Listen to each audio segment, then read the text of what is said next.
Kalistēnika iesācējiem, treniņu programmas izveidošana. Ja tu noskaties visu šī mini-seriāla iepriekšējās epizodes, tad tu zini praktiski visu, kas tev ir jāzina, lai izveidot treniņu programmu.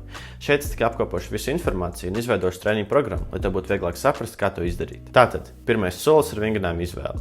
Vingrinājuma izvēles video mēs noskaidrojam, ka ir 3 vingrinājuma kategorijas – vilkšanas, spiešanas un kāju vingrinājumi. No katras kategorijas izvēlēšos 2 – atspiedienus un plecu atspiedienus, pievilkšanos guļus un pietupienus ar vienu kāju, bulgāru pietupienus. Otrais solis ir intensitātes izvēle.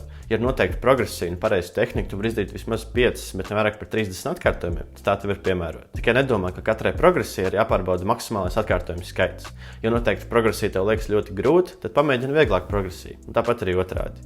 Savus limitus pirms treniņu programmas uzsākšanas pārbaudīt nav nepieciešams. Visas kalistēnikas pamatvingrinājuma progresijas tev var atrast šī mini-seriāla 3. epizodē. Trešais solis ir relatīvās piepūles izvēle. Pašā sākumā tavai relatīvai piepūlei vajadzētu būt salīdzinoši zemai, aptuveni 3 atkārtojumiem rezervē, jeb 7 no 10 grūtības pakāpē. Tāpēc apturi visas piegājienus tad, kad tev sāka palikt grūti. Ja tu neesi pārliecināts, labāk atstāj vairāk atkārtojumus rezervē nekā mazāk, jo trenēties līdz atteicēji pirmajā nedēļā ir pēdējā lieta, ko tev vajadzētu darīt. 4. solis ir treniņa apjoma izvēle. Pašā sākumā tavam treniņa apjomam vajadzētu būt salīdzinoši zemam, aptuveni 5 līdz 10 piegājieniem katrai vingrinājuma kategorijai. Ja tu esi pilnīgs iesācējs un tu nekad neesi trenējies, tu vari veikt pat vēl mazāk piegājienus, bet šis būs labs sākuma punkts.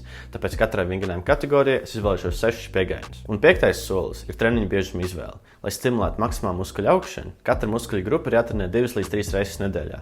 Tāpēc es veikšu 3 treniņus kopumā, katru muskuļu grupu trenēju 2 reizes. Pirmajā treniņā es veikšu spiešanas un vilkšanas vingrinājumus, otrajā treniņā es veikšu vilkšanas un kāju vingrinājumus, un trešajā treniņā es veikšu kāju un spiešanas vingrinājumus. Īsumā sakot, šādi izskatās man treniņu programmas pirmā nedēļa. 3 treniņi kopumā, un katra vingrinājuma kategorija tiek trenēta 2 reizes ar 2 vingrinājumiem, 6 piegājieniem, 5 līdz 30 atkārtojumu diapazonā un 3 atkārtojumu attālumā no atteices. Ok, tātad treniņu programma ir izveidota, bet kā to pareizi izpildīt? Par šo mēs parunāsim nākamajā video, tāpēc forši tev dienu un tiekamies nākamreiz.